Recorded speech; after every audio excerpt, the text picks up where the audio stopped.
Alright, let's look at the homework 4, problem number 14. Alright, so we're going to use the 4-step process to find the derivative. Alright, so step 1, we're going to find f of x plus h. Alright, so this is going to be equal to -2. So whenever you see x, we're going to put x plus h in it. So it's going to be cubed. Right? And then we're going to have to multiply out. So you're going to get -2 times. Right? So if you cube it, you're going to get x cubed plus 3x squared h plus 3xh squared plus h squared. H cubed. Right? So we got that. Then I'm going to distribute -2, and then we're going to get -2 x squared, x cubed, sorry, -6 x squared h, -6 minus 6 x h squared minus 2 h cubed. Right? So let's see, do we need to type those in? No, we just need the result. All right, so we got that.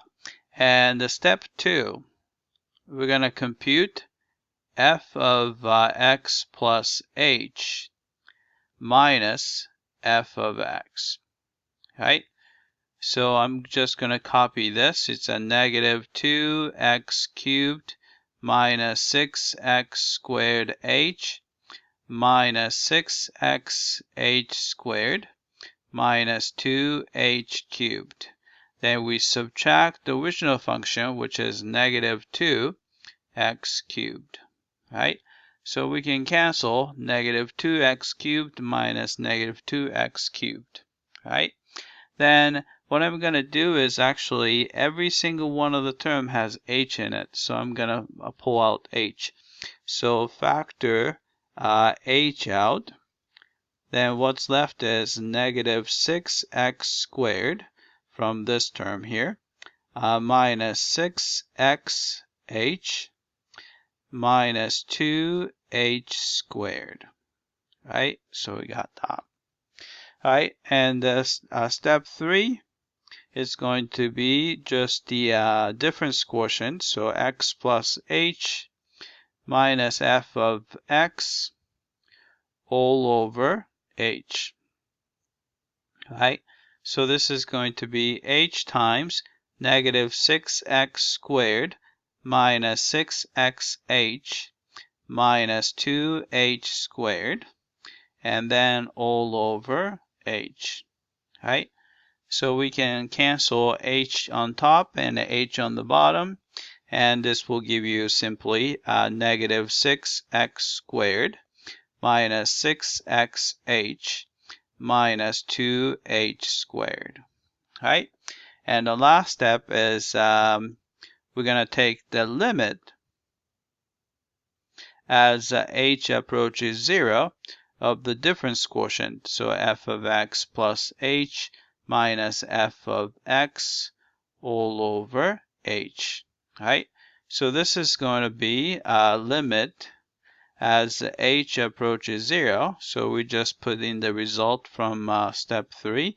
So you have 6x squared minus 6xh minus 2h squared.